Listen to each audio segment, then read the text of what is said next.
د کریم جنت او محمد نبی ساخیل غوره توپوهنې افغانستان ته د وړو پوزه کېښوه. د کرکټ درنو څارونکو ستړي مشئ. افغان لوبډلې زیمبابوې ته په 20 اورونو کې د 6 لوبغاړو په سوځېدو سره د 144 منډو هدف ورکړ.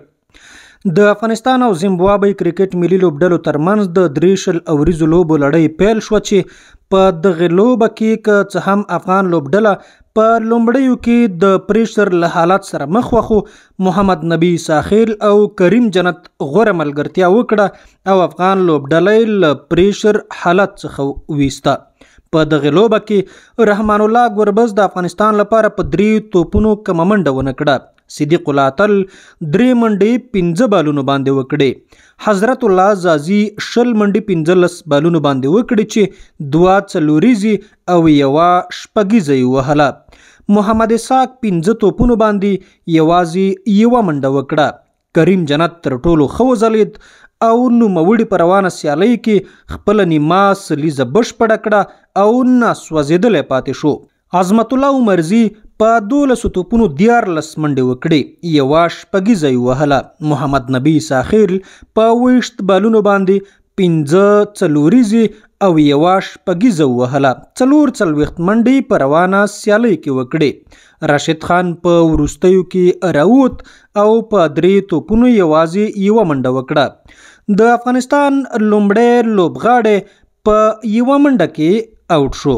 دویم لوبغاړی صدیق الله اتل چې هغه وخت د افغانستان 24 منډې وې. دریم لوبغاړی محمد اسحاق رحیمي و چې 25 منډو کې خپل وکټ له لاسه ورکړه. حضرت الله زازي هغه مهال وسوځید چې د افغانستان منډې 33 کې وې. عظمت الله عمرزي په 10.4 اورونو کې 58 منډو کې خپل وکټ له لاسه ورکړه. شپږم لوبغاړی محمد نبی ساخیل چې په 13.15 اورونو کې 130 منډې لرلې افغانستان چې نوموړي خپل وکټ له لاسه ورکړه. د رحمان الله ګربز او صدیق اتل ملګرتیا 0 منډې، د صدیق الله اتل او حضرت زازي ملګرتیا 24 منډې، د حضرت الله زازي او محمد نبی ساخیل ملګرتیا 1 منډه، د حضرت الله زازي او کریم جنت ملګرتیا 8 منډې، د کریم جنت او عظمت عمرزي ملګرتیا 25 منډې، د کریم جنت ملګرتیا او د محمد نبی ساخیل بهترینه ملګرتیا و چې دواړو په 49 بالونو 9 منډې ملګرتیا وکړه. په دغه لوبه کې د زیمبابوې لپاره ریچارډ نګریوا 4 اورونو کې 28 منډې ورکړې. 3 لوبغاړي وسوځول. بلیسنګ مزرباني 4 اورونو کې 26 منډې ورکړې، 1 لوبغاړی وسوځول. برین بینټ په 1 اور کې 12 منډې ورکړې.